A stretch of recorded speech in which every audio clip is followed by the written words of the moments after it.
दोस्तों स्वागत है आपका मेरे यूट्यूब चैनल में।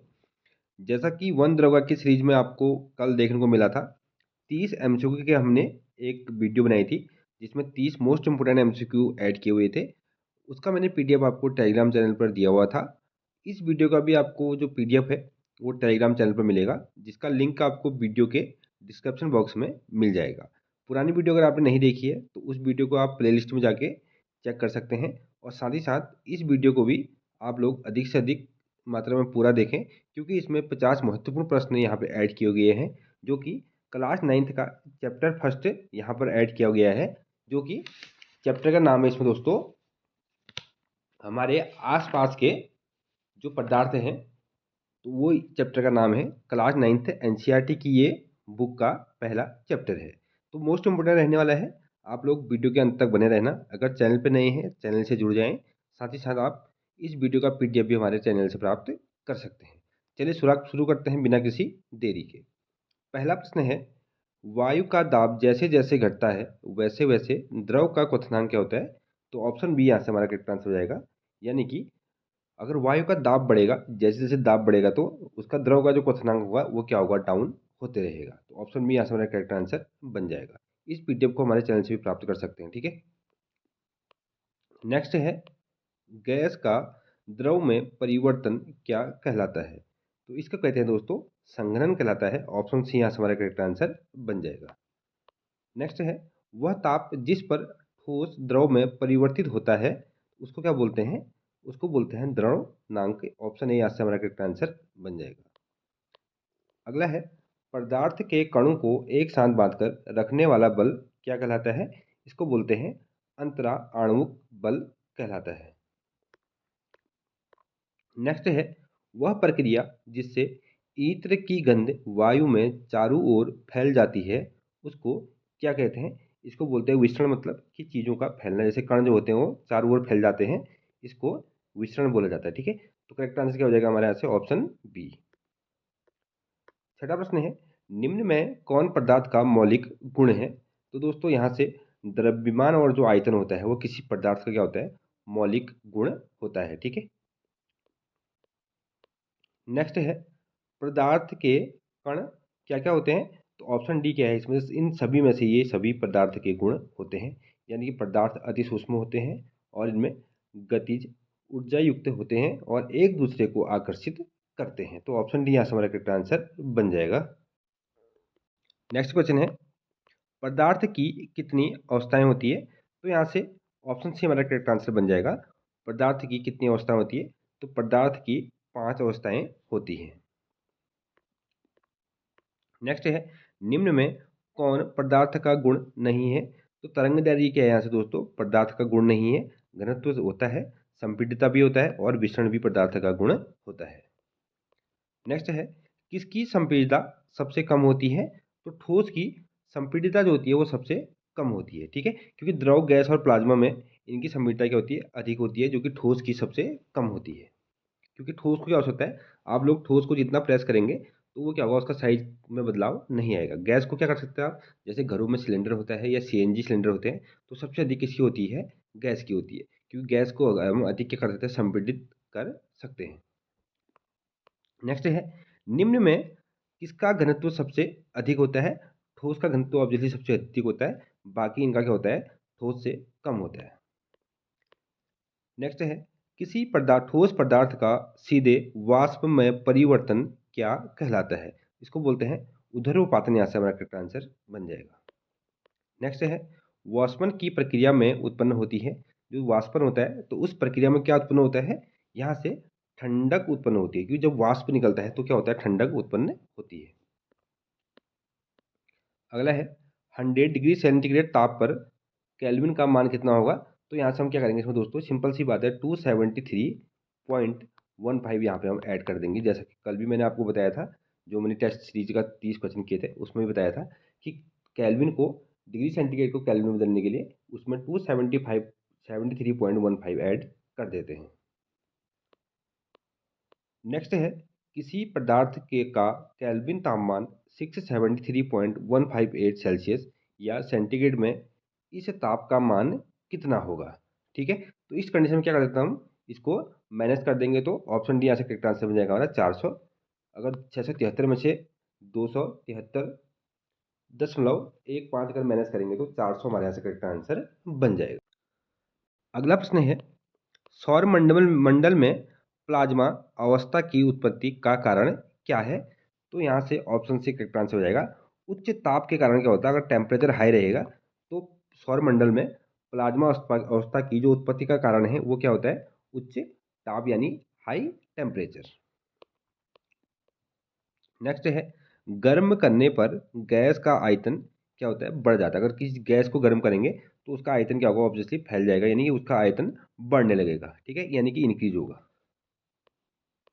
नेक्स्ट है, आर्द्र वायु में गीले कपड़े सूखते हैं तो देर से सूखते हैं। अगर जिस वायु में यानी कि जिस हवा में अगर नमी होगी तो क्या होगा, वो कपड़े सूखने में टाइम लगाएगी, क्योंकि नमी क्या होता है, कपड़ों में ऑलरेडी नमी रहती है, तो उस नमी को सूखने में टाइम लगता है, तो गीले कपड़े क्या होते हैं, देर से सूखते हैं।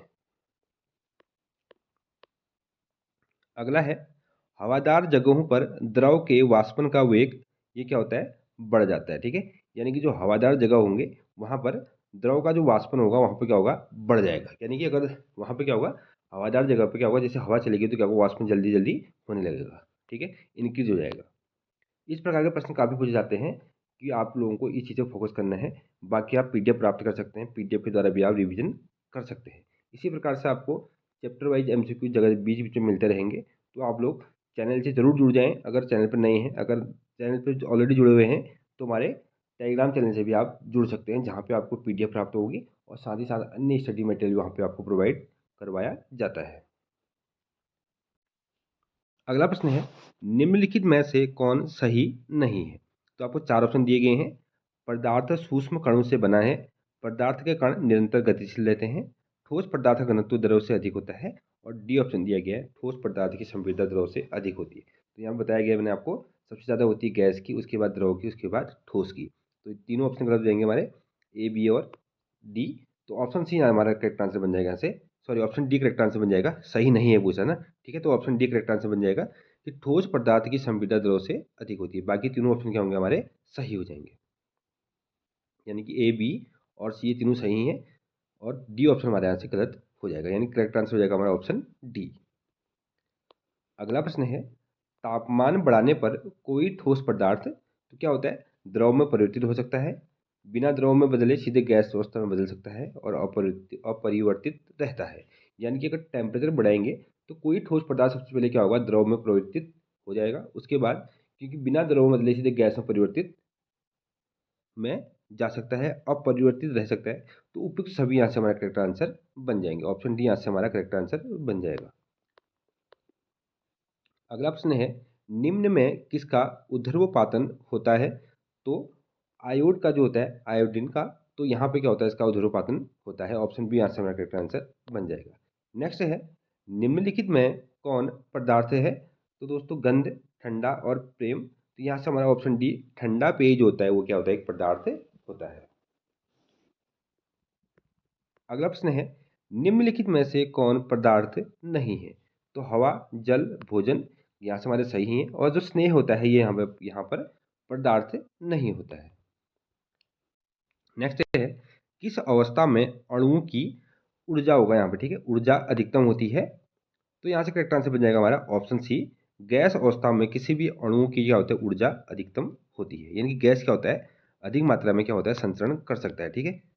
अगर ठोस होंगी तो ठोस में क्या होगा, उसके बीच में क्या होगा, गैप कम होता है, तो ये कण जो होता है आपस में एक दूसरे से बाहर नहीं निकल पाते हैं। नेक्स्ट है, किस अवस्था में अणुओं की ऊर्जा कम होती है, ठीक है, इसको ऊर्जा कर लेना, ऊर्जा कम होती है, तो ऑप्शन है, ठोस में क्या होती है, कम होती है, जैसे मैंने बताया आपको कि इनके बीच क्या होता है, गैस कम, गैप कम होता है, जिससे क्या होता है, कण आपस में विचरण नहीं कर पाते, मतलब एक दूसरे से बाहर नहीं निकल पाते हैं। नेक्स्ट है, निम्नलिखित में द्रव में कौन अनिश्चित है? तो ऑप्शन बी, आकार जो होता है द्रव का वो अनिश्चित है, द्रव किसी भी आकार में आपका ले सकता है, ठीक है। ठोस का, तो ठोस का आकार क्या होता है, सेम रहता है। नेक्स्ट है, बर्फ का एक टुकड़ा जल की सतह पर तैरता रहता है क्योंकि, ऑप्शन सी करेक्ट आंसर हो जाएगा, बर्फ जल से हल्की होती है, यानी यानी कि जो बर्फ होता है वो जल से हल्का होता है। नेक्स्ट है शुष्क बर्फ क्या है? तो यहाँ से करेक्ट आंसर हो जाएगा ऑप्शन बी, ठोस कार्बन डाइऑक्साइड, जिसको हम क्या बोलते हैं, ठोस कार्बन डाइऑक्साइड। ये क्या होता है आपका शुष्क बर्फ कहलाता है। नेक्स्ट है निम्नलिखित में कौन तरल पदार्थ नहीं है? तो ऑप्शन बी यहाँ से हमारा करेक्ट आंसर हो जाएगा, पारा जो है वो तरल पदार्थ नहीं है। Sorry, option D correct answer हो जाएगा यहाँ से, जो लोहा है वो तरल पदार्थ नहीं है। बाकी जल तरल होता है, पारा भी होता है और हवा भी क्या है, तरल पदार्थ होता है। नेक्स्ट है किसी पदार्थ के इकाई आयतन का द्रव्यमान को क्या कहते हैं? इसको बोलते हैं दोस्तों घनत्व। ये किसी पदार्थ के इकाई आयतन जो होता है उसका द्रव्यमान क्या कहलाता है, उसका घनत्व कहलाता है। तो ऑप्शन सी हमारा यहाँ से करेक्ट आंसर बन जाएगा। नेक्स्ट है एक गिलास पानी में 2 चम्मच चीनी मिलाने पर भी उसके जल के स्तर में कोई परिवर्तन नहीं होता है, क्योंकि चीनी के कण क्या होता है, जलों के कणों के बीच व्यवस्थित हो जाते हैं। यानी जो चीनी के कण होते हैं वो जलों के कणों के बीच व्यवस्थित हो जाते हैं, जिस कारण क्या होता है, उसके स्तर पर कोई अंतर नहीं आता है। अगला प्रश्न है निम्नलिखित में से किसमें आंतराणिक स्थान सर्वाधिक है? तो ऑप्शन बी यहाँ से करेक्ट आंसर हो जाएगा, हवा में क्या होता है, आंतराणुविक स्थान सर्वाधिक होता है, यानी कि इनके बीच का जो गैप होता है वो अधिक होता है। ठीक है, अणुओं के बीच में गैप ज़्यादा होता है, जिससे क्या होता है, करेक्ट आंसर हमारा ऑप्शन बी यहाँ से बन जाएगा। नेक्स्ट है दाब के प्रभाव से प्रभावित दाब के प्रभाव से पदार्थ की का आयतन कम होने की क्रिया को क्या कहते हैं? तो यहाँ से ऑप्शन ए हमारा करेक्ट आंसर बन जाएगा। नेक्स्ट है निम्न में कौन सबसे अधिक संपीड्य है? तो हवा क्या है दोस्तों, सबसे अधिक संपीड्य यहाँ पे होती है। करेक्ट आंसर ऑप्शन ए बन जाएगा। नेक्स्ट है जिस तापक्रम पर द्रव के वाष्प का दाब वायुमंडलीय दाब के बराबर हो जाता है उस द्रव को क्या कहते हैं? इसको बोलते हैं क्वथनांक कहते हैं। तो ऑप्शन बी यहाँ से हमारा करेक्ट आंसर बन जाएगा। अगला प्रश्न है निम्नलिखित में से कौन पदार्थ का गुण नहीं है? स्थान घेरना, द्रव्यमान होना, आयतन होना, ये तीनों गुण पदार्थ के होते हैं। तो ऑप्शन डी यहाँ से हमारा करेक्ट आंसर हो जाएगा, नंगी आंखों से दिखाई नहीं देता है। ये गलत ऑप्शन यहाँ से हमारा बन जाएगा। अगला है किसी गैस का द्रव में परिवर्तित हुए बिना सीधे ठोस अवस्था में परिवर्तित होने की क्रिया को क्या कहते हैं? इसको कहते हैं ऊर्ध्वापन, यानी कि ऊर्ध्वपातन इसको कहते हैं। अगला प्रश्न है 0 डिग्री सेंटीग्रेड का मान केल्विन स्केल में क्या होगा? तो जैसे कि बताया उसमें क्या जोड़ देते हैं, 273 प्लस कर देते हैं। तो यहाँ से हमारा ऑप्शन बी करेक्ट आंसर बन जाएगा। नेक्स्ट है निम्न में कौन ठोस नहीं है? तो गंधक जो होता है दोस्तों ठोस नहीं होता है, सॉरी पारा ठोस नहीं होता है, क्योंकि ये द्रव होता है। बाकी ये तीनों क्या होते हैं, ठोस होते हैं। नेक्स्ट है निम्न में द्रव को चुने। तो जल क्या होता है, यहाँ से द्रव होता है। अगला प्रश्न है हमारे आसपास उपस्थित पदार्थ कितनी अवस्थाओं में होता है? ये होता है दोस्तों ऑप्शन सी, 4 अवस्थाओं में होता है। ठीक है, ठोस, द्रव, गैस और प्लाज्मा।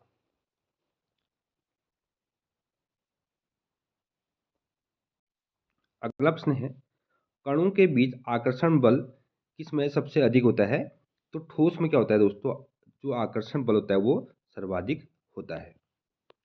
नेक्स्ट है अमोनियम क्लोराइड को गर्म करने पर क्या होता है? तो ऑप्शन सी, उद्रोपातन यहाँ पर होता है। करेक्ट आंसर क्या बन जाएगा हमारा, ऑप्शन सी। नेक्स्ट है 470 डिग्री केल्विन का तापमान मान सेल्सियस में कितना होगा? तो यहाँ से 97 हमारा करेक्ट आंसर बन जाएगा। जैसे बताया मैंने आपको 273, इसमें प्लस माइनस कर देते हैं उसके अकॉर्डिंग, जहाँ पे केल्विन में चेंज करना होगा। नेक्स्ट है किसी ठोस के इकाई द्रव्यमान को द्रव अवस्था में बदलने में बिना ताप बदले जितनी ऊष्मा लगती है वह ऊष्मा उस ठोस का क्या कहलाता है? इसको कहते हैं द्रवण ऊष्मा कहते हैं। ठीक है, ऑप्शन ए करेक्ट आंसर। अगला प्रश्न है निम्न में से कौन पदार्थ सामान्य अवस्था में नहीं है? तो प्लाज्मा जो होता है दोस्तों सामान्य अवस्था में नहीं होता है।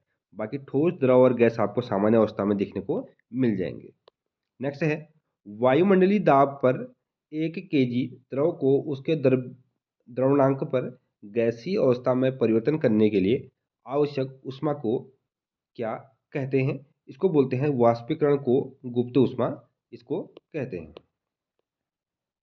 नेक्स्ट है निम्न में से कौन पदार्थ नहीं है? तो ऑप्शन डी सूर्य का प्रकाश जो है पदार्थ नहीं है, वो क्या एक प्रकार के किरण है। आज का अंतिम प्रश्न है, पदार्थों की विसरण की दर के लिए कौन सा सही क्रम है, यानी कि जो पदार्थों के विसरण का जो क्रम है उसमें सही क्रम कौन सा दिया गया है। तो यहाँ से ठोस, द्रव और गैस यहाँ से हमारा करेक्ट आंसर दिया गया है, यानी कि ऑप्शन यहाँ से करेक्ट आंसर हमारा बन जाएगा। ये तो दोस्तों आज के टॉप महत्वपूर्ण 50 प्रश्न जो कि आपको एनसीईआरटी क्लास 9th के चैप्टर नंबर 1 से लिए गए थे, जो आपका वन दरोगा लैब असिस्टेंट के एग्जाम के लिए काफ़ी महत्वपूर्ण रहने वाले हैं। अगर आप चैनल पे विजिट पहली बार कर रहे हैं तो चैनल को सब्सक्राइब कर लें, साथ ही साथ हमारे टेलीग्राम चैनल से जुड़ सकते हैं, जिसका लिंक आपको वीडियो के डिस्क्रिप्शन बॉक्स में मिल जाएगा। मिलते हैं अगले वीडियो में, तब तक के लिए thank you so much, bye bye.